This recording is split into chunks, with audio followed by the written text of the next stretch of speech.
श्री गुरुदेव नमः। बोलो जयकारा बोल मेरे श्री महाराज की जय, साचे दरबार की जय, श्री नगरी निवासी भगवान की जय, श्री परमहंस त्यागी महाराज की जय, श्री परमहंस त्यागी जी महाराज की जय, स्वामी केशवानंद त्यागी जी महाराज की जय, बोलो सतगुरुदेव भगवान की जय। सतगुरुदेव भगवान के प्यारे बच्चों, सत्संग प्रेमियों, प्रतिमा मेरे परम पूज्य सतगुरुदेव भगवान की इस पावन निवास स्थान पर इस सत्संग भजन संकीर्तन का आयोजन होता है। अक्सर बच्चे कहते हैं तपस्थली तपस्थली तपस्थली भी है, परंतु जो महापुरुष निरंतर 24 घंटे में से 22 घंटे अपनी मौज में अपनी साधना में सदा लीन रहते हो, उनके चरण जहाँ जहाँ भी पड़ जाते हैं वो तपस्थली।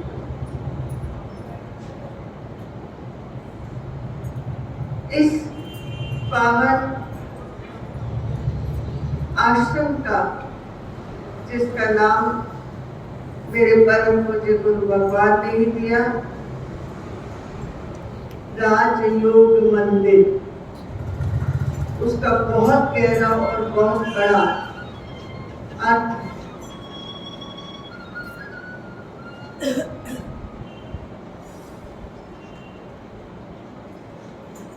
उसका बहुत बड़ा गहरा अर्थ है कि इस स्थान पर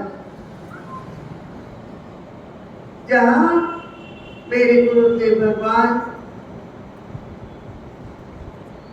राजयोग विद्या का प्रचार करते थे, अपने भक्तों को उस विद्या को देते थे और उनको प्रेरणा देते थे कि जो ब्रह्म ज्ञान तुम्हारे भीतर मैंने डाला है उसका भजन सिमरन बैठकर साधना कर। और उन्हीं का ये आशीर्वचन था। मैंने उनके श्री मुख से सुना कि ये कोई साधारण स्कूल नहीं है, कॉलेज भी नहीं है, ये PhD का कॉलेज है। जो आत्माएं इस मार्ग पर चलती हुई मंजिल दर मंजिल बढ़ती हैं, ये इतना बड़ा कॉलेज है। इस स्थान का एक एक कण अगर आप अनुभव करो आकर बैठने का, शांत मन से बैठो, कहीं ऊपर नीचे, आपको स्वतः ही अनुभव होने लगेगा उनकी तपस्या, उनके वास करने का, जहाँ पर आज भी उन्हीं के द्वारा विराजमान मेरे श्री गुरु महाराज जी यहाँ विराजमान हैं। हाँ, स्थान परिवर्तन वो समय की पुकार के कारण, जैसी भी उनकी मौज, क्योंकि उनकी मौज के बिना कुछ भी नहीं हो सकता। तो इस पावन धरती पर मैं तो जहाँ तक अनुभव करती हूँ इसके कण कण में मेरे गुरुदेव भगवान विद्यमान है, उनकी शक्ति विद्यमान है। और मैं नित्य प्रतिमान के चरणों में ये प्रार्थना करती हूँ, हे बेसत गुरुदेव भगवान, तेरे दर पर आने वाला हर जीव, हर प्राणी जो है उसको सुख संपत्ति, भक्ति, सेवा और जो मांगे ठाकुर अपने से सोई सोई को दे।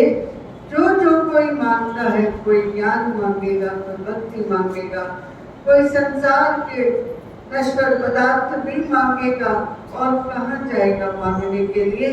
तो आप अपने बच्चों पर सदा सदा ऐसी कृपा करते रहना कि उनकी झोलियां सदा भरती रहे, क्योंकि मनुष्य तो देखो कड़वी सी बात है भाई, लालची है, स्वार्थी है। जहाँ उसकी मनोकामना से तो होती है वो वहां जाता है, उसके बाद वो भूलने लगता है।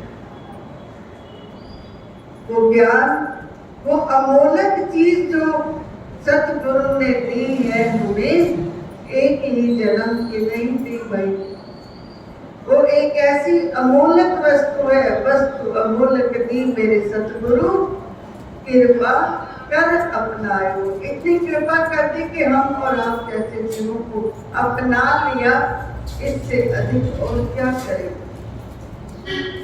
हमारे तो जीवन का दुख सुख का हर पल हर घड़ी कौन सा ऐसा स्थान है, कौन सी ऐसी वस्तु है, ये शरीर जो उन्हीं की दात है, उसको वो नहीं दे। इसीलिए उनको दिव्य दृष्टा कहा जाता है, आत्मदर्शी कहा जाता है, तत्वदर्शी कहा जाता है। उस परमात्मा के तत्व को जानने वाला भगवान कृष्ण ने भी कहा है कि अगर तो मेरे इस ज्ञान को पाना चाहता है तो किसी तत्वदर्शी महापुरुष की शरण में जा।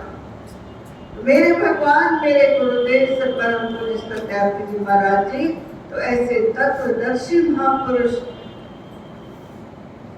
थे कहूँ, हैं कहूँ, क्योंकि महापुरुष कभी चाहते नहीं, उनका अस्तित्व वहां पर निरंतर होता। उन्हीं की शक्ति से ये सारा कुछ चलता है। हाँ, एक ये है कि उस समय हम उस साकार के दर्शन करते हैं और जो निराकार सत्ता है वो सर्वव्यापक हो जाती है। बच्चों जाती नहीं, वो एक ही समय पर अनेकों के कार्य करती है, इसलिए वो सर्वव्यापक हो जाते हैं। और फिर तो अपनी अपनी पुकार की बात है कि जिसकी पुकार जितनी गहरी होगी भगवान उसके पास उतनी ही चलती। जिसको हम कहते हैं हमारे जीवन में ये चमत्कार हो गया, ऐसा हो गया, तो कहने का तात्पर्य कि यहाँ पर होने वाला ये मासिक सत्संग कोई कुछ वर्षों से आरंभ नहीं हुआ, समय का परिवर्तन हुआ है। हम भी जब आप जैसे थे तो शादी से घर से आते थे, उस समय परम पूज्य सतगुरुदेव भगवान के सानिध्य में शाम का सत्संग होता था। पहले रविवार 2 से हम शुरू करते थे, बोला 3 से 5 बजे तक। फिर समय समय पर जैसे जैसे बच्चों को सहूलियत लगने लगी तो सुबह का करने लगे। इसके बीच में भी हम कभी कभी टाइम चेंज करते रहे, बहुत गर्मी है और मॉर्निंग में कर लो, लेकिन बहुत सारे अनुभव होते रहे। मनुष्य भजन की ओर कम, भोजन की ओर ध्यान ज्यादा करता है, भजन की ओर कम करता है। अगर एक भी समय खा लें तो भी तो हम जीते रहेंगे ना, परंतु भजन 3 समय नहीं करता, भोजन तो तीनों समय चाहिए।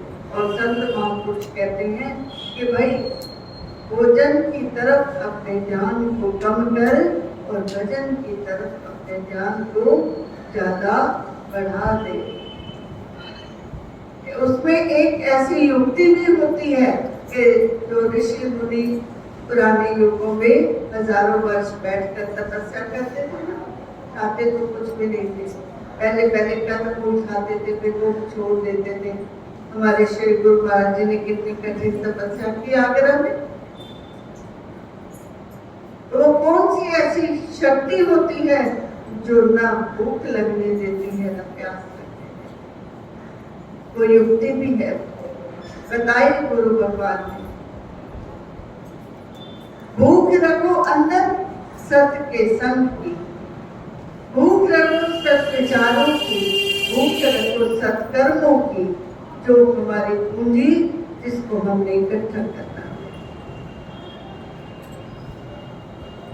प्यास रखो अपने गुरुदेव के सुंदर मुखड़े के दर्शन करने की, प्यास हो हमारे नैनों को हम जाएं और अपने गुरुदेव भगवान के दर्शन दीदार करें।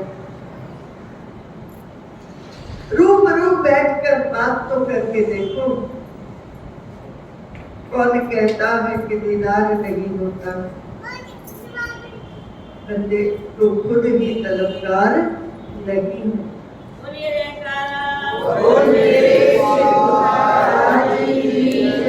खुद ऐसी तलब अंदर लग जाए जैसी तलब चाय पीने वालों को होती है, किसी और नशे की होती है, तलब होती है, वो रुक नहीं सकता। ऐसी तलब अपने सतगुरु के दर्शन दीदार की हो जाए, ऐसी तलब उनके भजन नाम सिमरन करने की अगर हृदय पे हो जाए तो सतगुरु कहीं दूर नहीं है और हम सतगुरु से कहीं दूर नहीं। ऐसा आभास यहाँ कई बच्चे मुझे बताते भी आते हैं ना, कोई कोई बताते हैं हमें ऐसा आभास हुआ, हमें ऐसे दर्शन हुए। तो वो कौन सी चीज होती है जो उसको जोड़ती है? वो है हमारे प्रेम की आग। प्रेम हमारा और डोरी उनके हाथ में। वो जब हृदय से हम प्रेम करते हैं तो मैं सच कहती हूँ, न सेवा सेवा कहने को मन करता है, न करने को कुछ भी नहीं होता और सब कुछ भीतर होता रहता है। सेवा अपने आप वो भक्त करने लगता है, उसे कहने की जरूरत नहीं होती, क्योंकि उसके हृदय पे प्रेम है। और जहाँ प्रेम होता है बच्चों, वहां पर कुछ भी कहने की आवश्यकता ही नहीं रहती।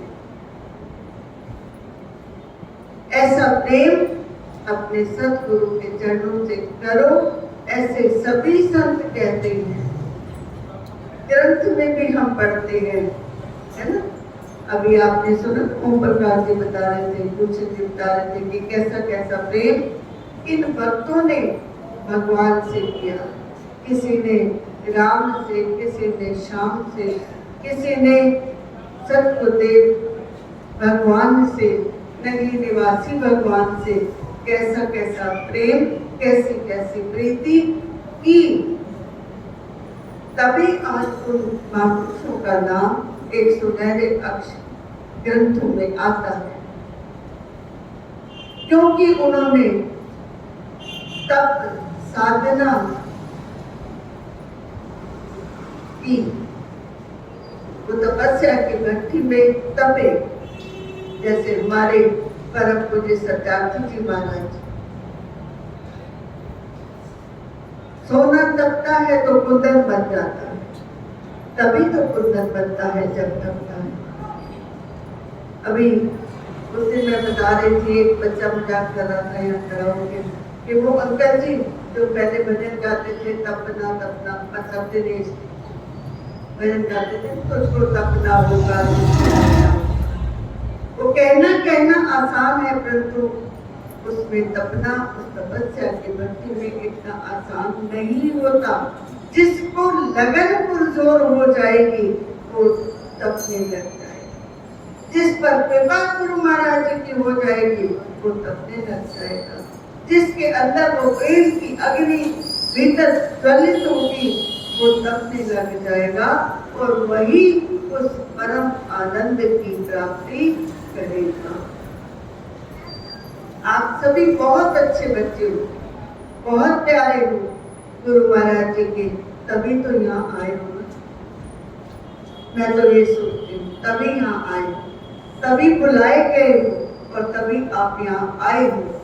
आने के बाद ये जो नव वर्ष हमारा हिंदुओं का, हिंदू संस्कृति के अनुसार जिसका आरंभ, शुभारंभ कल से हुआ 2 अप्रैल से,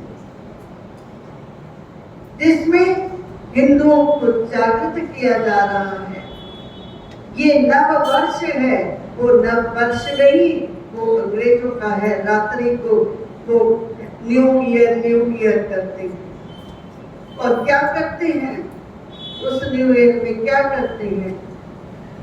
न्यू ईयर किया, खाया पिया, बेहोश हो गए और घरों को चले गए। सुबह किस समय सूर्य उदय हो रहा है, वो भगवान जो इस पूरे संसार को प्रकाशित करता है, वो नहीं देखते।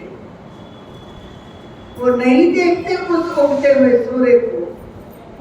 हमारी संस्कृति में उस उगते हुए सूर्य को देखने की प्रथा है, जिसका तेज पुंज हमारी बुद्धि को, हमारे नेत्रों को, हमारे मन को प्रकाशित करता है, उज्जवल बनाता है, बुराइयों से दूर करता है। इसलिए गुरुदेव भगवान के प्यारे बच्चों, बहुत समय पहले, बहुत समय हो गया शायद, ओ प्रकाश जी को याद होगा कि परम पूज्य गुरुदेव स्वामी केशवानंद जी ने एक वो कार्ड प्रिंट करवाए थे ना नव संवत के, वो हमने संतों को भेजे थे, सब सत्संगों को भेजा था कि भाई नव संवत का आपको शुभारंभ हुआ है, तो ये हमारा नव वर्ष है। नव वर्ष की वो सुबह जिसमें सत्य की ज्योति जलती है, जिसके साथ शक्ति का अवतार होता और भक्ति का अवतार होता। दोनों वस्तुएं इस चैत्र के महीने का ये जो प्रथम दिन होता है, नव संवत, जो संवत हमारा आरंभ होता है, तो सभी बच्चे, सभी ने कल कुछ न कुछ किया होगा नवरात्रों के आगमन में। तो पूरे वर्ष की जो आशीर्वाद, पूरे वर्ष का जो एक कामना होती है, वो हमें कल के दिन ऐसे दिन रखना चाहिए जिस दिन हमारा हिंदू संस्कृति का वो सूर्य उदय होता है, जिसमें भक्ति भी, ज्ञान भी, प्रेम भी, तीनों ही वस्तुएं परमात्मा ने दी। उठ, जाग जा, रात्रि में सो जा। रात्रि में कोई न्यू ईयर नहीं है। सूर्य उदय के साथ अपने नेत्रों को खोल, उठ जा, जाग जा, नींद से जाग जा और जागकर क्या कर? प्रभु का भजन कर। जागकर क्या कर?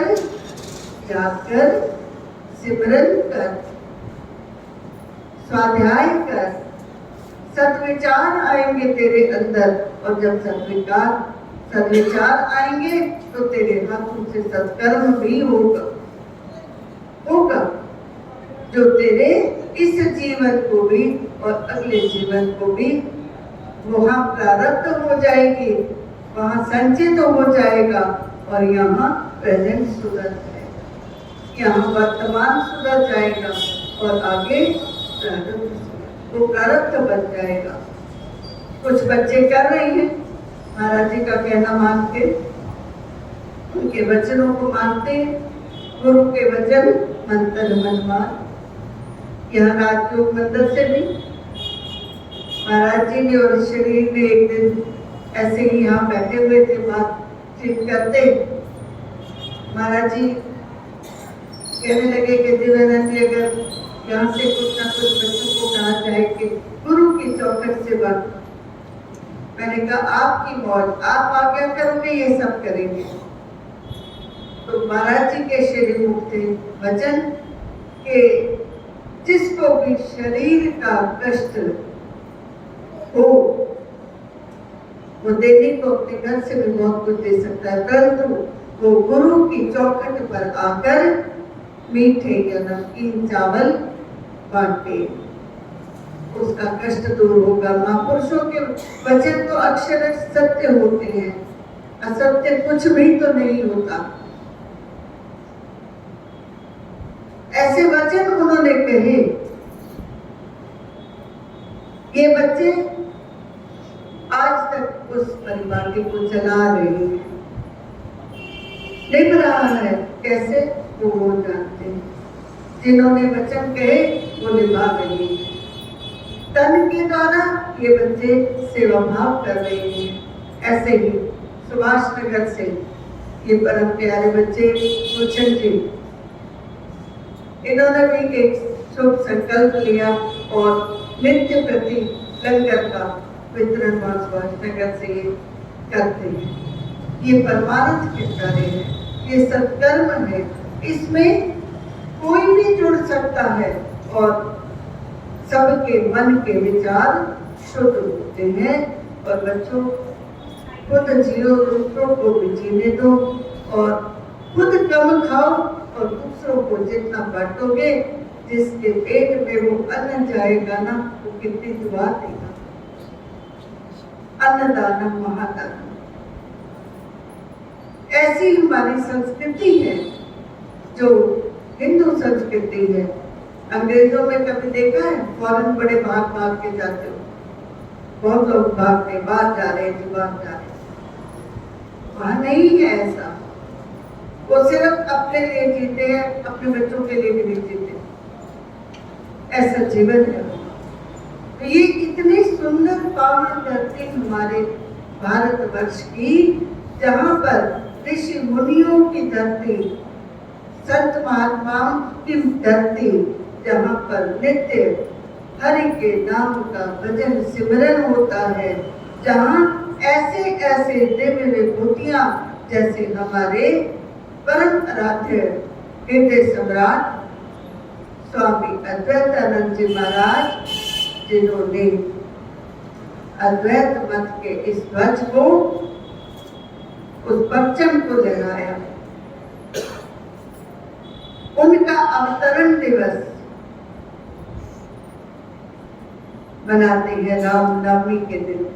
रामनवमी के दिन उन्होंने अवतार लिया इस भारत की धरती पर ना, फॉरेन में भी पैदा हो सकती है, पर ये धरती इतनी प्यारी लगती है संत महापुरुषों को।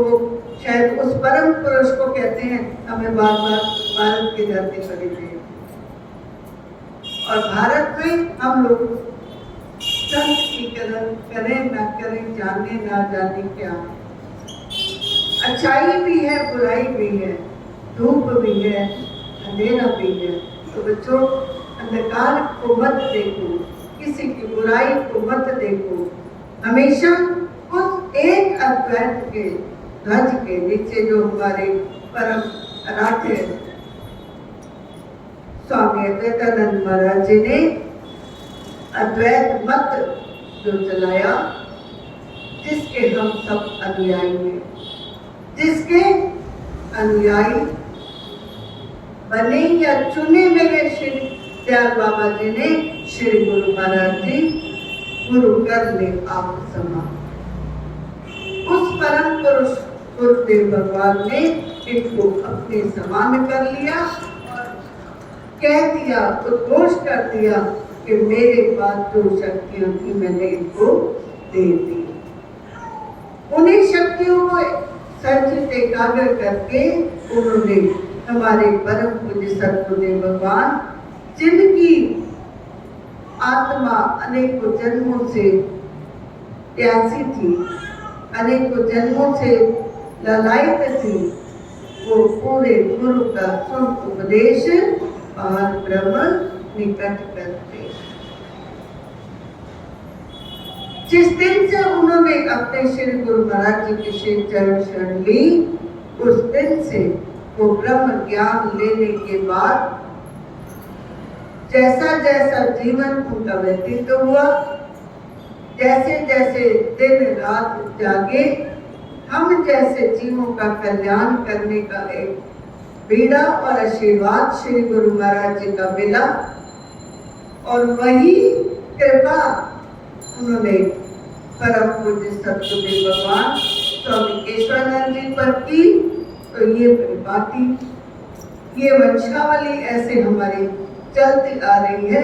आप सोचो हम किसकी संतान हैं, किस महापुरुष से हम जुड़े हुए हैं जिन्होंने सत्य का मार्ग अपनाया, सारे रास्ते दिखा दिए उन्होंने। अनपढ़ है कोई बात नहीं, पढ़ाई लिखाई की जरूरत नहीं है, तो सेवा ही कर, तो सेवा करता ना, और जो मैंने तेरे को वो बीज डाल दिया है ना अंदर शब्द का, उसका नाम करता जा और कुछ बनता। जो पढ़ा लिखा है तो कुछ भक्ति कर ले और कुछ सेवा कर ले, और जो ज्ञान चाहता है, ज्ञान की पराकाष्ठा तक ले जाने वाले मेरे परम पूज्य गुरुदेव भगवान परम पूज्य सत्यार्थी जी महाराज जी ने, मैं तो सोचती हूँ कि इतने सरल महापुरुष मैंने वो देखे कि जैसे भोले भाव पिले रघुरा।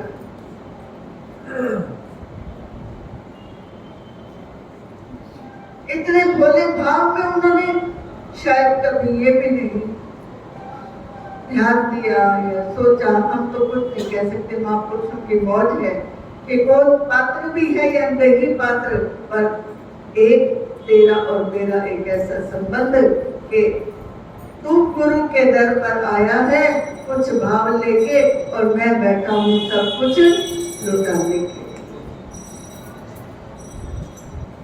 फरमाते थे महाराज जी, हम तो लूटने के लिए बैठे हैं, कोई आता नहीं है लूटने वाला। क्या नहीं लूटने वाला आता, जो सामान हमारे पास है। तो बच्चों को, हम उस महापुरुष की संतान हैं, उस महापुरुष का हम अंश हैं, अंशी हैं हम।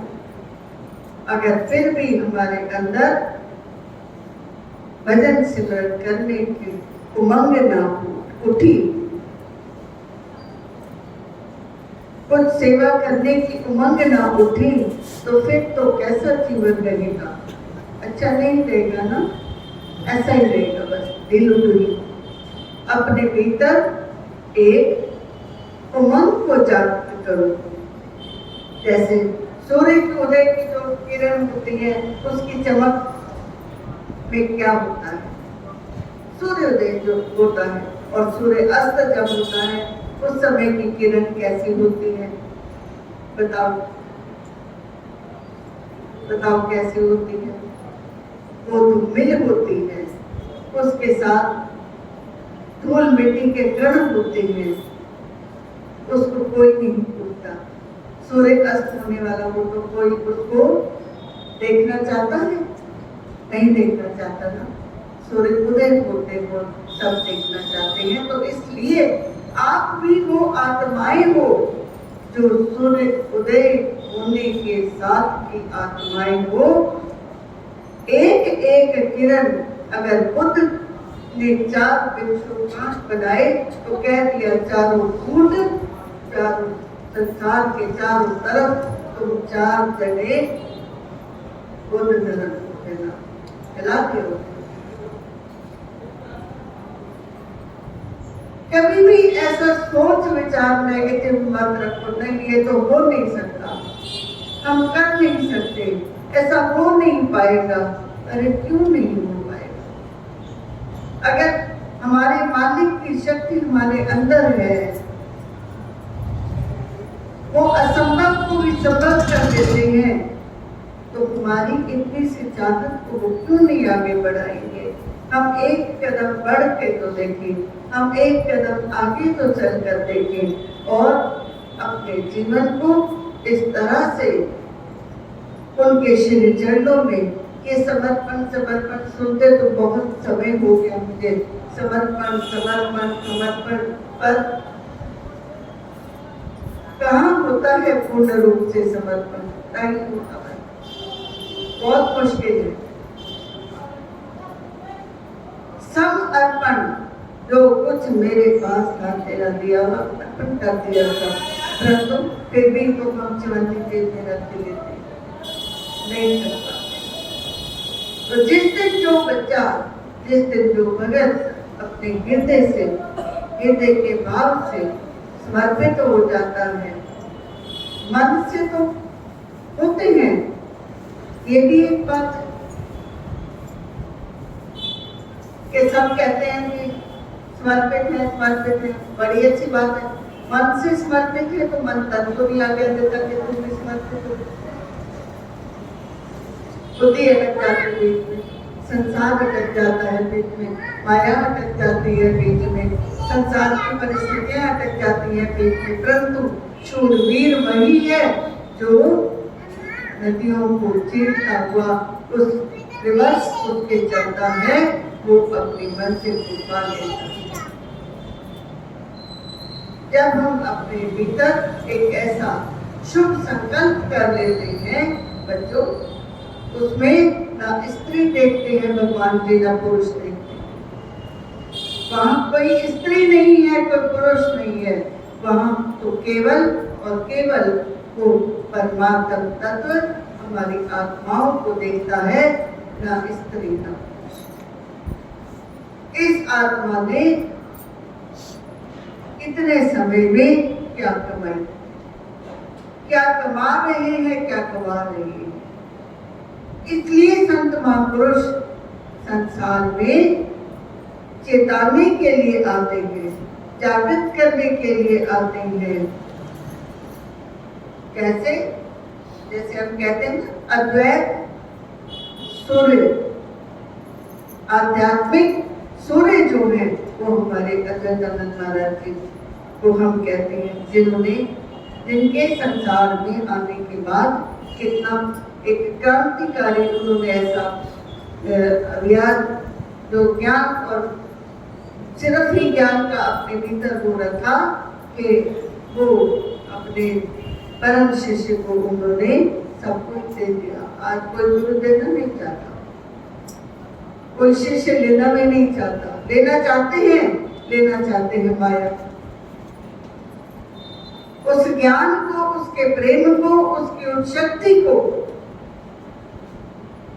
हम लेना नहीं चाहते हैं, पर वो त्यागना नहीं चाहते। तो बच्चों, त्याग के साथ ही प्राप्ति होती है। त्याग करेंगे कुछ, प्राप्ति अवश्य होगी। जैसा जैसा त्याग होगा वैसी वैसी प्राप्ति होगी। जो मांगोगे अपने ठाकुर से वो मिलेगा।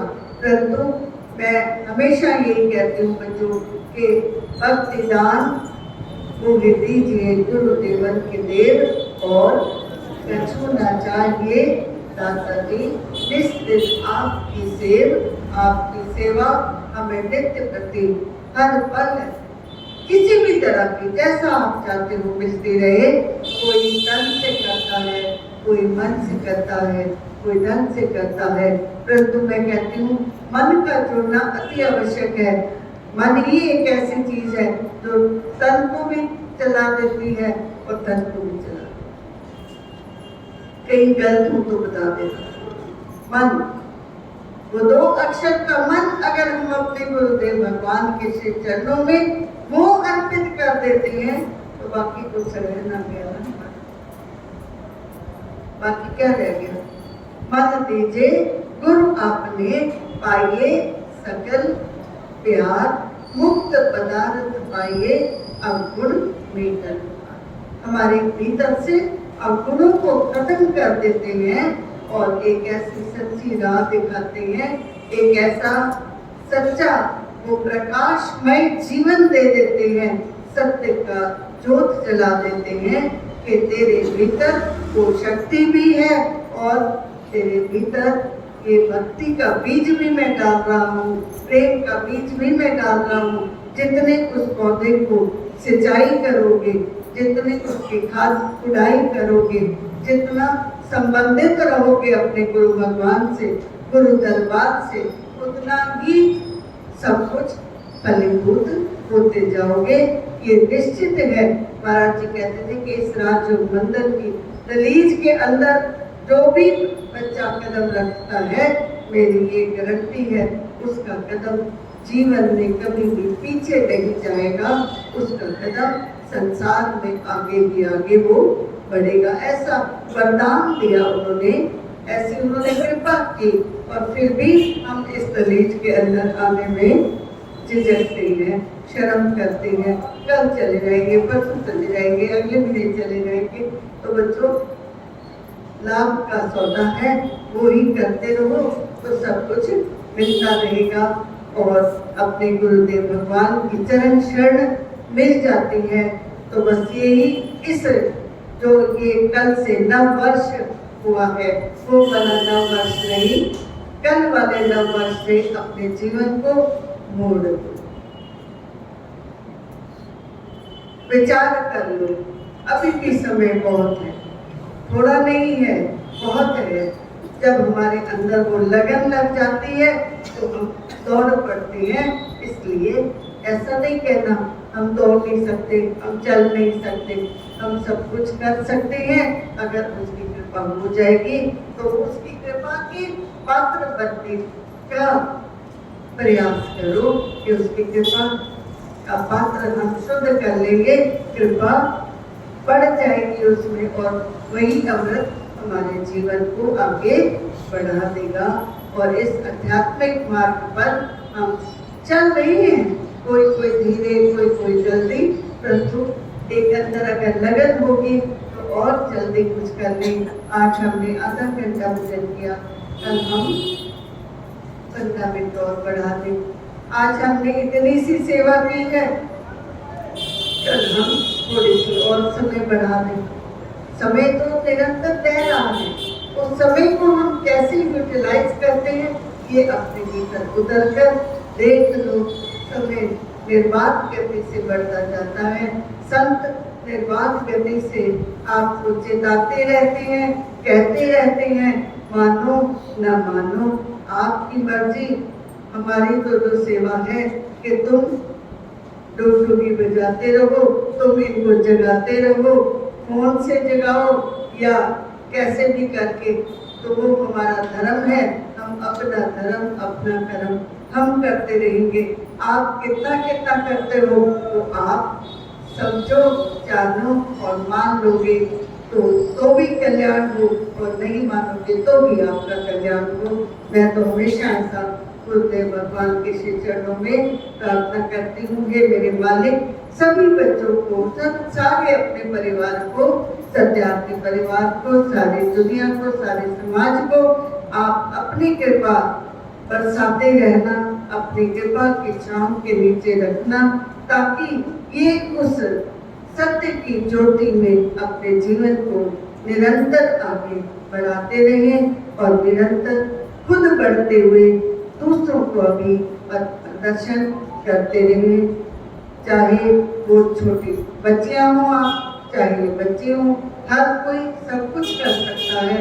ऐसा मन में एक शुभ संकल्प आज से आप ले लो कि ये मासिक सत्संग जो है यहाँ का, इसमें हम खुद भी समय से आए और अपने साथ अपने और मित्रों को, रिश्तेदारों को लाए, ताकि उनका भी कल्याण हो जाएंगे। संकल्प आज लेकर चलोगे तब भी मुझे लगता है कि आने वाले समय पर आप भी फायदे में रहोगे और जो आएंगे वो भी लाभ में रहेंगे। हरि ओम तत्सत, हरि ओम तत्सत। बोलो जयकारा, बोलो श्री महाराज की जय। श्री रंगली निवास।